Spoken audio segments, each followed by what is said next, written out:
Michel Butor, télé aujourd'hui en version sonore, puisque tu tapes Michel Butor sur le web et tu as les derniers textes de Michel Butor que je vais me faire un plaisir de découvrir avec toi, avec un texte qui s'appelle, dans la rubrique essai, ça s'appelle Le noir et blanc.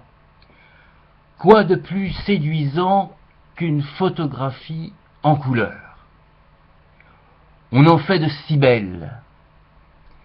Et pourtant, c'est certain, tous ceux qui sont photographes dans l'âme gardent une tendresse particulière pour le noir et blanc. C'est de toute évidence d'abord parce que cela leur donne une plus grande impression d'activité. Certes, l'on peut travailler sur le cliché couleur, mais les techniques sont si subtiles qu'on préfère ne pas trop s'y risquer, on préfère se fier aux machines, tandis qu'avec le noir et blanc, le laboratoire artisanal est roi.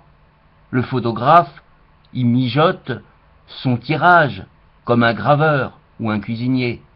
Il déclare aussi clairement que possible: ceci n'est pas ce que l'on entend d'habitude par photographie, une tranche découpée dans ce que nous voyons, ce que n'importe qui voit.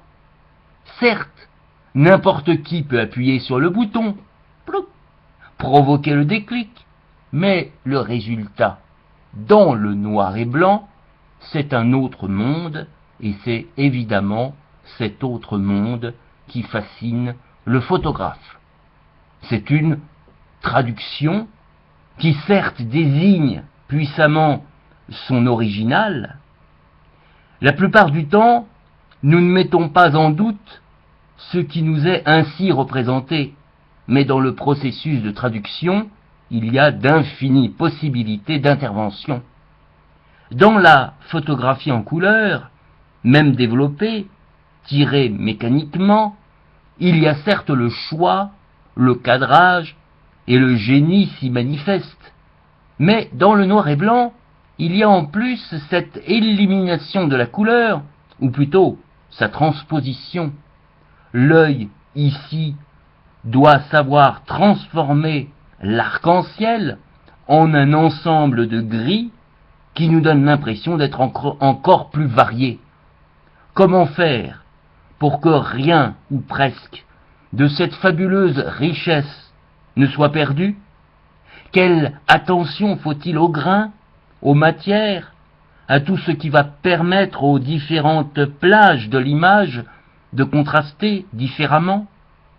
D'où le sentiment de triomphe lorsque l'épreuve sort de sa cuvette plus colorée que si elle était en couleur. Mais il ne s'agit pas seulement de monochrome. Le photographe, par ses virages, peut nous proposer divers camailleux, sépia, indigo, les lits de vin, mais c'est toujours assez exceptionnel. Sa passion, c'est bien la couleur noire, la couleur blanche. Mondrian, à la fin de sa vie, découvre que le noir aussi est une couleur, et pas seulement, comme il l'avait admis si longtemps, une non-couleur, mais le photographe l'a revendiqué de tout temps, le blanc aussi, et tous les gris. D'où vient cette fascination? Alors, répandue autrefois, cette curieuse idée, pourtant démentie par tous ceux qui les racontaient, qu'il n'y aurait point de couleur dans les rêves, c'est qu'on estimait y être en communication avec un aspect à la fois plus passager encore des choses, mais par cela même, sans doute, faisant mieux apparaître le permanent, par-delà les séductions de la couleur, la solidité de la valeur. On avait l'impression d'entrevoir le pays des ombres, non point pour en retenir quelques sites, mais seulement l'avertissement. Certes, Si le photographe prétend aujourd'hui, comme tous les autres plasticiens, peintres ou graveurs, que le noir et le blanc sont des couleurs comme les autres, il ne peut plus leur attribuer ouvertement la prééminence qu'on leur accordait comme étant le langage même de la vertu, de la raison, de la lucidité. Nous n'opposons plus désormais ingrat l'honnêteté dessein à de la croix, la luxure, le faste couleur, mais il est certain qu'à travers tout le travail du photographe, d'innombrables représentations anciennes se réactivent, se révèlent, se développent. Le noir, le règne de la nuit, la vision, la nuit, une partie des cellules rétiniennes cessant de fonctionner à partir du crépuscule, si bien que la couleur a presque disparu, mais elle n'en éclate que mieux lorsqu'elle atteint une certaine intensité, feux d'artifice, enseignes lumineuses ou signaux de circulation, le noir, dans l'Occident, le deuil, la couleur de la mort, celle qui boit lumière et chaleur, si bien que les missionnaires troquaient leur soutane sévère contre une blanche permettant le jeu des ombres et des reflets.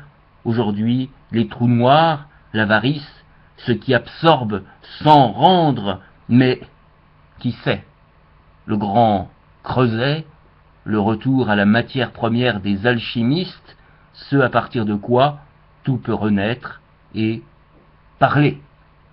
Car le noir, c'est aussi justement le signe, ce qui se détache le mieux sur un fond bien éclairé, l'ombre de la gravure rendue permanente sur la surface du marbre, c'est la couleur de l'encre, celle qui s'affirme sur le papier blanc.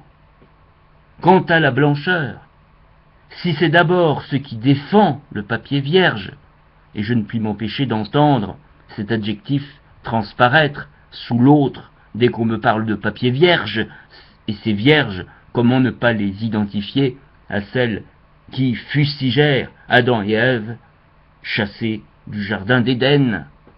Et les physiciens auront beau me dire que le blanc n'est pas la couleur la plus lumineuse, mais le jaune, comme le montrent toutes les études sur les phares des automobiles, et s'il existe toutes les couleurs d'encre, comme toutes les couleurs de papier, elles sous-entendent en quelque sorte les unes, le noir, les autres. Le blanc, oui, la blancheur, c'est évidemment pour nous la joie, le mariage, l'épanouissement des fleurs du pommier au printemps, après l'exquis embarras rose de ses boutons, tétons et lèvres, mais c'est aussi, et comment ne pas évoquer ici, ne pouvons le citer encore une fois, l'incomparable chapitre de Melville sur la blancheur de la baleine.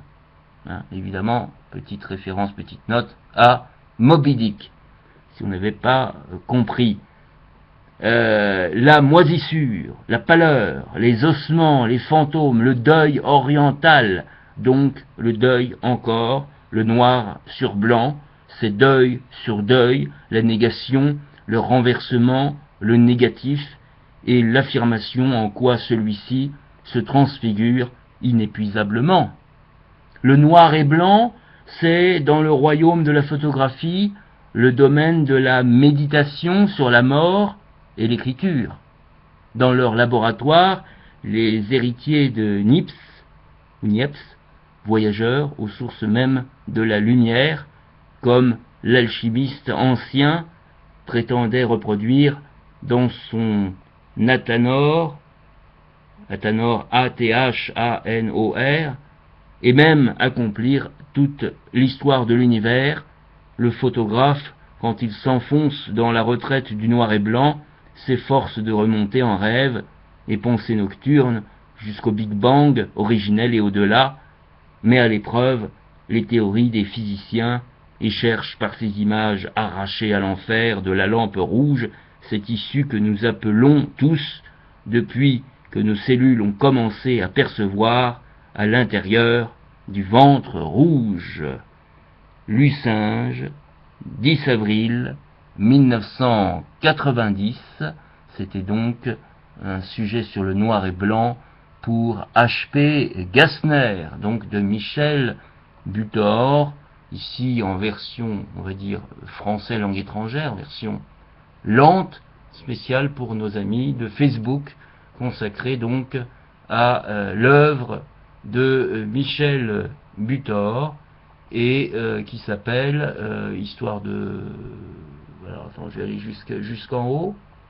J'ai une légère petite bronchite débutante, voilà, qui s'appelle simplement Michel Butor, groupe public sur Facebook, et écrite en anglais, A Group for Everyone Interested in the Work of Michel Butor in Post-War French Literature and Culture, the Nouveau Roman and the Links Between Literature, Art and Music.